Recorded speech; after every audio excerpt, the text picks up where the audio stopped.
Mr. Hicks, as the principal officer and once the ambassador had been murdered, the highest-ranking officer on September 11th, from the moment that you unexpectedly became the chargé, America has heard many accounts of what happened. We've never heard accounts from a single person who was in Libya that night. You will be the first person who observed it. In your own words, take as much time as you want. Please take us through the day of September 11th, from whatever time you want to begin, through when you first heard from Ambassador Stevens, and through the hours and days immediately following that, if you would, so we could have an understanding for the first time from somebody who was there. Thank you, Mr. Chairman. As I remember September 11th, 2012, it was a routine day at our embassy. And until we saw the news about Cairo, and I remember sending a text message to Ambassador Stevens saying, "Chris, are you aware of what's going on in Cairo?" And he said, "No." So I told him that the embassy, in another text, that the embassy had been stormed and they were trying to tear down our flag. And he said, "Thanks very much." And then I went on with business.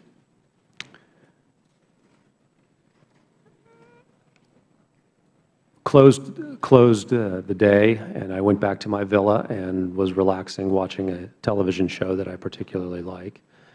And at 9:45 p.m., and all times will be Libyan times, there's a 6-hour time difference, the RSO, John Martinek, ran into my villa yelling, "Greg, Greg, the consulate's under attack." And I stood up and reached for my phone because I had an inkling or thought that perhaps the ambassador had tried to call me to relay the same message. And I found 2 missed calls on the phone, one from the ambassador's phone, one from a phone number I didn't recognize. And I punched the phone number I didn't recognize, and I got the ambassador on the other end. And he said, "Greg, we're under attack." And I was walking out of the villa on my way to the Tactical Operations Center because I knew we would all have to gather there to mobilize or try to mobilize a response. And it was also a bad cell phone night in Tripoli. Connections were weak. And I said, "Okay," and the line cut. As I walked to the Tactical Operations Center, I tried to reach back on both of the numbers, the unknown number and the ambassador's personal number, and got no response. When I got to the Tactical Operations Center, I told people that the ambassador, that I had just talked to the ambassador and what he said. At the time, John Martinek was on the phone with Alec Henderson in Benghazi, the RSO there. And I asked one of our DS agents, what number did I reach Ambassador Stevens on? And he said, "Oh, that's Scott Wickland's telephone." Scott Wickland was Ambassador Stevens' agent in charge, his personal escort for that night, and was with him in the villa during the attack. So I asked, when John Martinek got off the telephone, I asked him what was going on, and he said that the consulate had been breached and there were at least 20 hostile individuals armed in the compound at the time. So I next called the Annex chief to ask him if he was in touch with the Benghazi Annex to activate our emergency response plan. Please explain the Annex chief so that people that don't know as much would understand that. No, go ahead, please. Okay, thank you. And he said that he had been in touch with the Annex in Benghazi, and they said they were mobilizing a response team there to go to our facility and provide reinforcements and to repel the attack.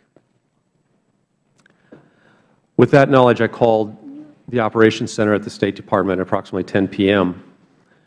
to report the attack and what we were doing to respond to it. The next thing I did was to begin calling the senior officials in the government of Libya that I knew at the time. And so I dialed first President Magariev's Chief of Staff and reported the attack and asked for immediate assistance from the government of Libya to assist our folks in Benghazi. I followed that up with a call to the Prime Minister's Chief of Staff to make the same request, and then to the MFA, America's Director. MFA is Ministry of Foreign Affairs. The Defense Attaché was at the same time calling the leadership of Libya's military with the same purpose, to ask them for assistance.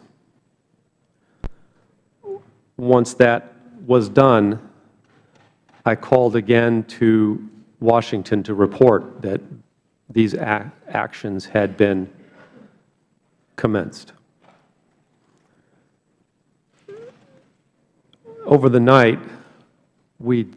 night, that is basically how our team operated. I was talking to the government of Libya, reporting to the State Department through the Operations Center, and also staying in touch with the Annex Chief about what was going on.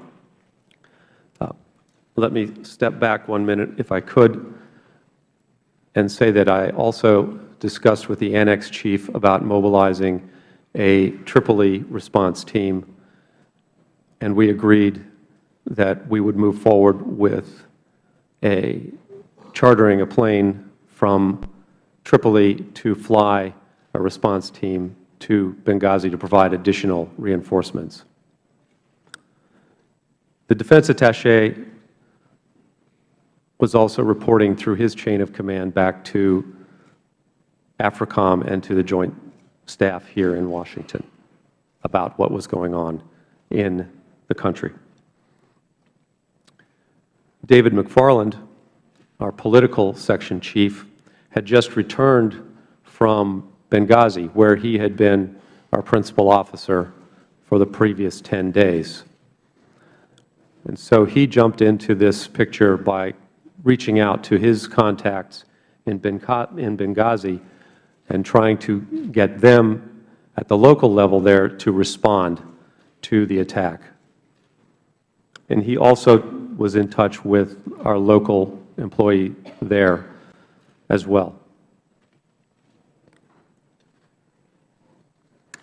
Excuse me if I check my notes here. It's a long. The attack unfolded in 4 phases, or the night unfolded in 4 phases. The first phase was the attack on our consulate. This story is well known, I think. The Benghazi response, the consulate was invaded.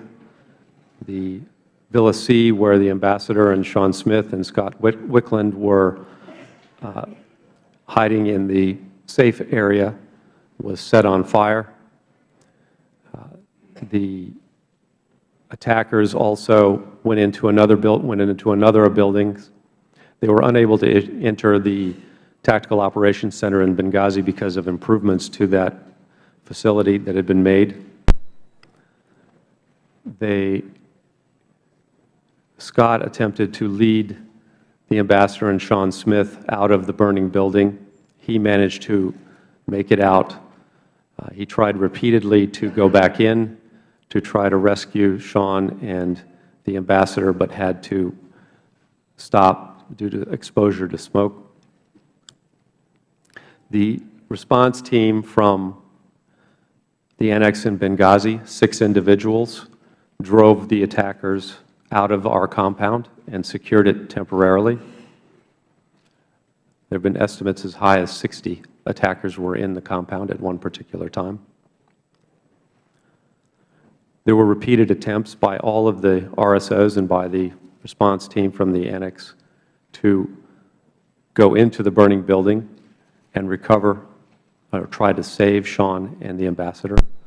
They found Sean's body and pulled it out, but he was no longer responsive. They did not find the ambassador.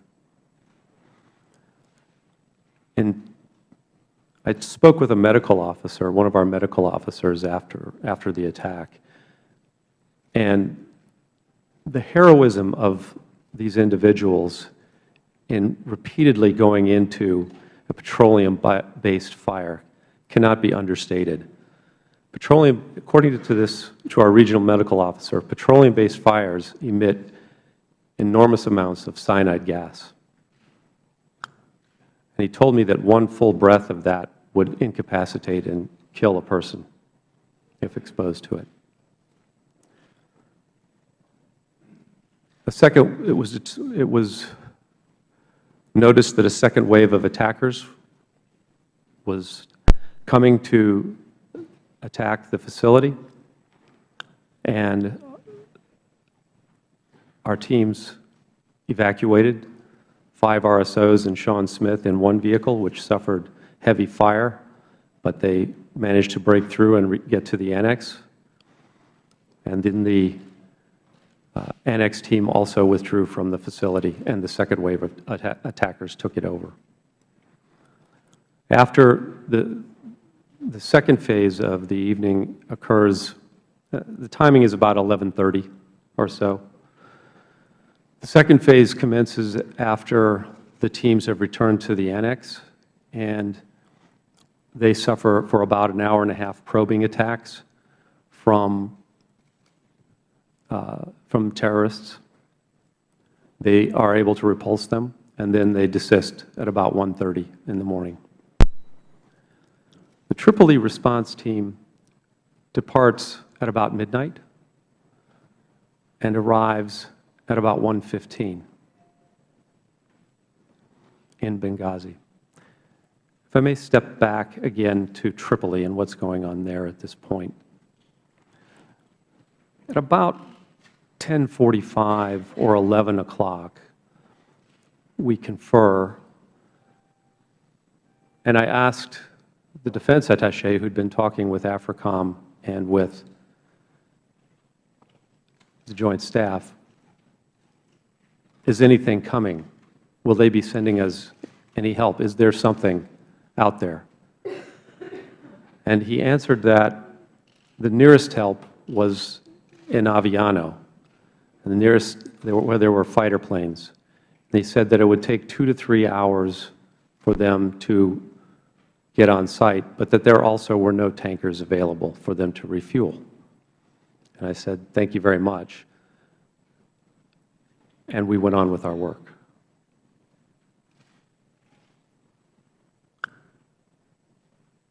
Phase 3 begins with news that the ambassador's body has been recovered.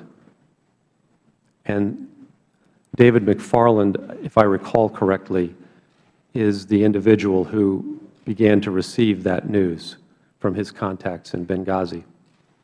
And we began to hear also that the ambassador has been taken to a hospital. We don't know initially which hospital it is, but through David's reports, we learn that it is in a hospital which is controlled by Ansar Sharia, the group that Twitter feeds had identified as leading the attack on the consulate. We're getting this information as the Tripoli response team arrives in Benghazi at the airport. Both our Annex chief and the Annex chief in Benghazi and our defense attaché are on the phone during this period trying to get the Libyan government to send vehicles and military and/or security assets to the airport to assist our response team.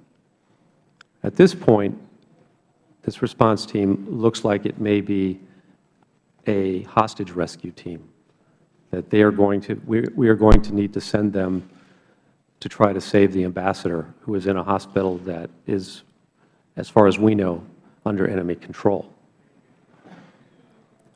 Our contacts with the government in Tripoli are telling us that the ambassador is in a safe place, but they imply that he is with us in the Annex in Benghazi. And we keep telling them, no, he is not with us. We do not have him.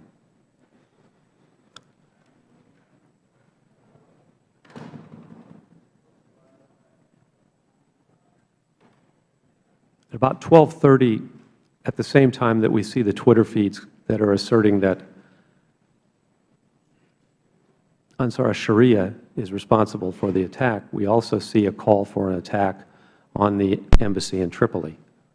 And so we begin to, we had always thought that we were under threat, but we now have to take care of ourselves. And we begin planning to evacuate our facility. When I say our facility, I mean the State Department residential compound in Tripoli, and to consolidate all of our personnel at the Annex in Tripoli. We have about 55 diplomatic personnel in the two annexes. On that night, if I may go back, I would just like to point out that with Ambassador Stevens and Sean Smith in Benghazi, there are 5 diplomatic security agents, assistant regional security officers. With us at our residential compound in Tripoli, we have the RSO John Martinek, 3 assistant regional security officers protecting 28 diplomatic personnel. In addition, we also have 4 Special Forces personnel who are part of the training mission.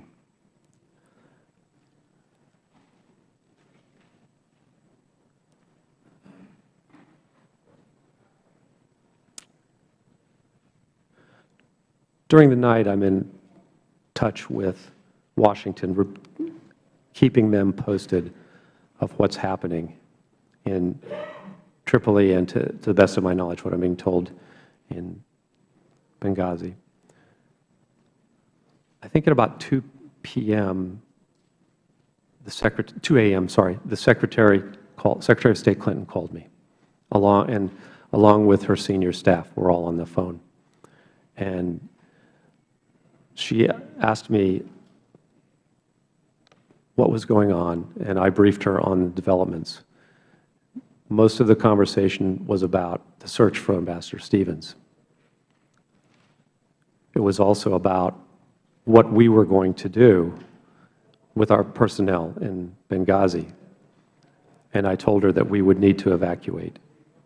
And that was she said that was the right thing to do.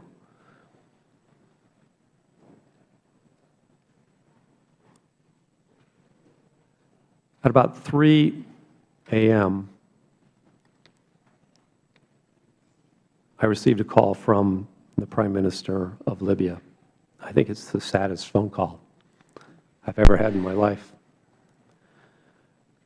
He told me that Ambassador Stevens had passed away. I immediately telephoned Washington that news afterwards, and began accelerating our effort to withdraw from the Villas compound and move to the Annex.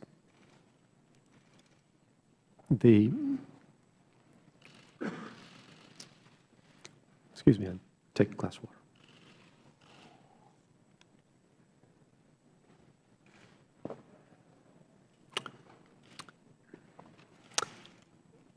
Our team responded with amazing discipline and courage in Tripoli and organizing our withdrawal. I have vivid memories of that. I think the most telling, though, was of our communications staff dismantling our communications equipment to take with us to the Annex and destroying the classified communications capability. Our office manager, Amber Pickens, was everywhere that night, just throwing herself into some task that had to be done. First, she was taking a log of what we were doing. Then she was loading magazines, carrying our ammunition supply to our vehicles. Then she was smashing hard drives with an axe. Alan Greenfield, our management officer, was a whirlwind of activity, organizing the vehicles, to lining them up, finding the drivers, making sure everybody was getting the things that they would need for the coming days. John Martinick was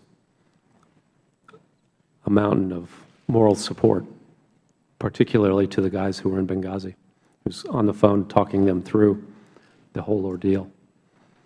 David McFarland on the phone constantly, all the time, talking to his contacts in Benghazi, urging them to help. Lieutenant Colonel Phillips and Lieutenant Colonel Arndt, Lieutenant Colonel Gibson, mountains of strength. I'm awed. I'm still in awe of them.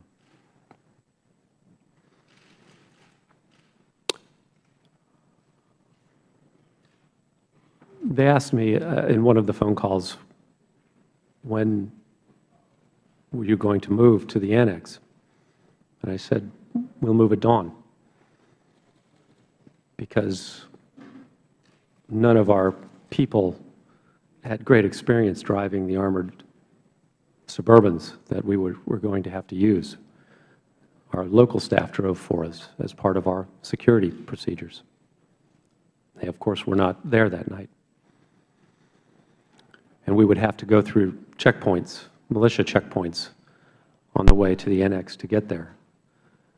And I didn't want our people to be going through those checkpoints, because I didn't know what to expect from the militias. And so we moved at dawn. And we arrived at the Annex, at least my group, I think, at about 4:45, perhaps, maybe 5 a.m. And a few minutes later came the word of the mortar attack.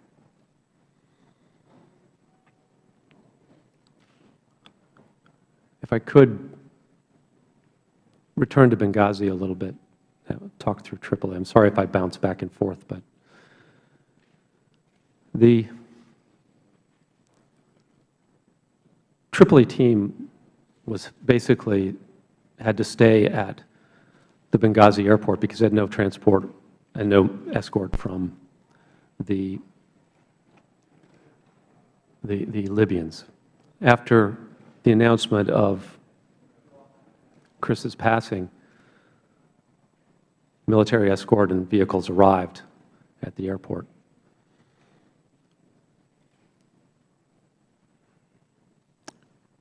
So the decision was made for them to go to the Annex. Before I got the call from the Prime Minister, we had received several phone calls on the phone that had been with the ambassador, saying that we know where the ambassador is, please, you can come get him. And our local staff engaged on those phone calls admirably, asking very, very good, outstanding, even open-ended questions about where was he, trying to discern whether he was alive, whether they even had the ambassador, whether that person was with the ambassador. Send a picture. Could we talk to the ambassador? Because we knew separately from David that the ambassador was in a hospital that we believed was under Ansar Sharia's call, we suspected that we were being baited into a trap. And so we did not want to go send our people into an ambush.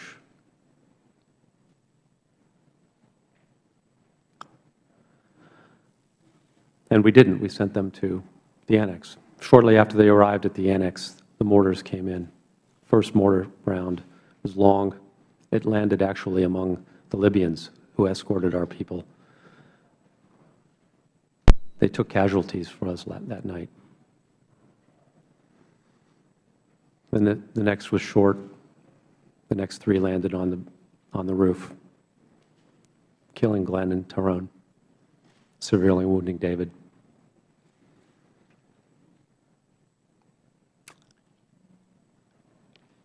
They didn't know whether any more mortars were going to come in. The accuracy was terribly precise. The call was, the next one is coming through the roof, maybe if it hit.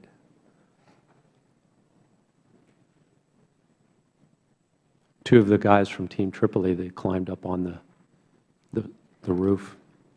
They carried Glenn's body and Tyrone's body down.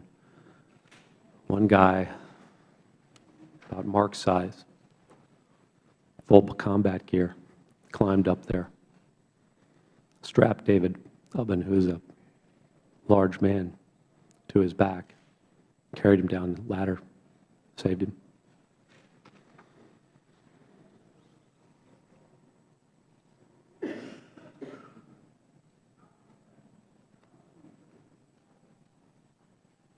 In Tripoli,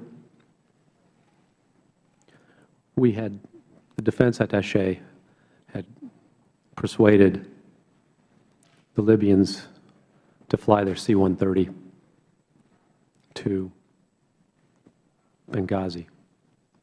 We wanted to airlift.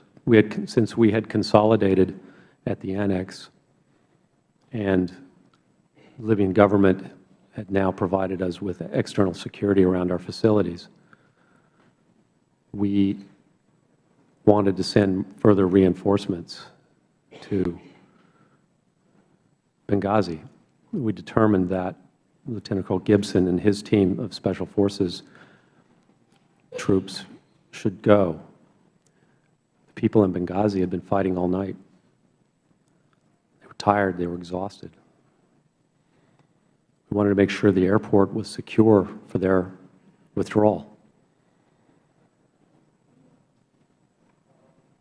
As Colonel Gibson and his three personnel were getting in the cars, he stopped and he called them off and told me that he had not been authorized to go. The vehicles had to go because the flight needed to go to to Benghazi. Lieutenant Colonel Gibson was furious. I had told him to go bring our people home. That's what he wanted to do.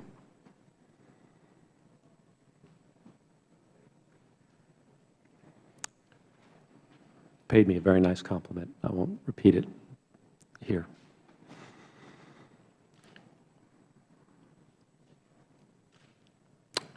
So the plane went. I think it landed in Benghazi around 7:30.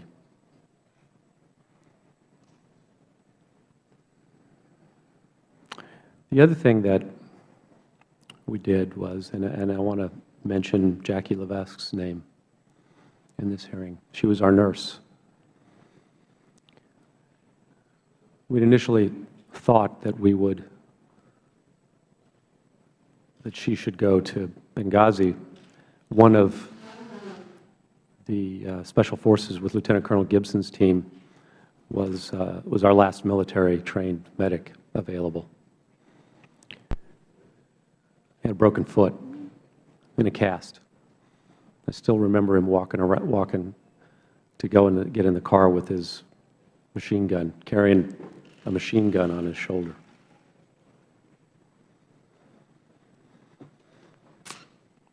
But Jackie, I refused to allow her to go to Benghazi because I knew we had wounded coming back. I knew David was severely wounded, and I knew others were wounded as well. And Jackie had just made terrific contacts with a hospital in town.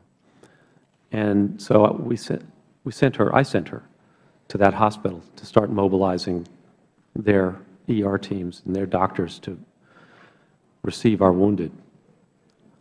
So that when the charter flight arrived in Tripoli, we had ambulances at the airport waiting. Their doctors were ready and waiting for our wounded to come in, to be brought in to the operating room. And they certainly saved David Ubben's leg, and they may have very well have saved his life. And they treated our other wounded as well, as if they were their own. Mr. Hicks, I know you have the days that followed, but